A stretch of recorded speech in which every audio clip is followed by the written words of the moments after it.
虎城是台湾人对台南市专有的称呼。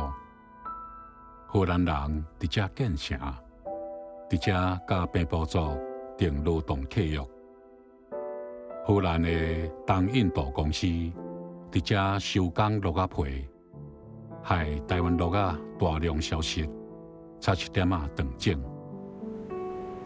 郑成功的舰队曾经伫鹿耳门外面等南楼，顺流水伫鹿耳门登陆，占领荷兰人了后，伫遮建立汉人的王朝。从此，郑成功的传奇神话为南台湾传到北台湾，奠定郑王朝的统治地位。然后，清朝用了解台湾的思路、看风势、顺流水，伫遮结束汉人的王朝。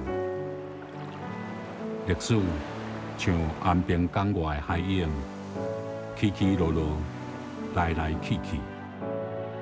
有人讲，建筑是历史无声的语言。这句话伫虎城得到见证。是荷兰，是郑王朝，是清国，是西洋的传教士生根伫台湾的教堂。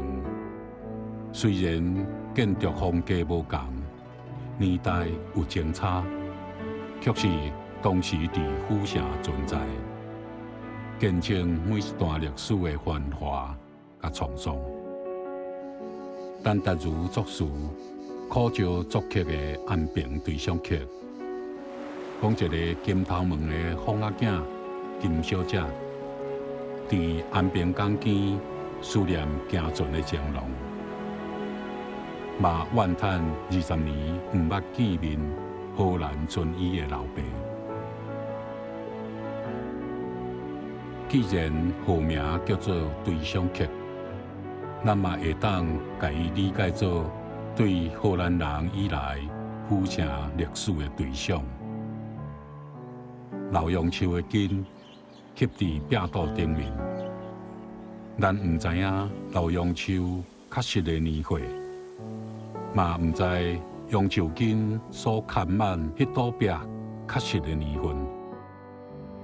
但是咱相信安平对象曲会继续流传。老杨树会继续存在，曾经伫杨树下歇凉的人会渐渐老，渐渐随着安平港水化作历史的水泡。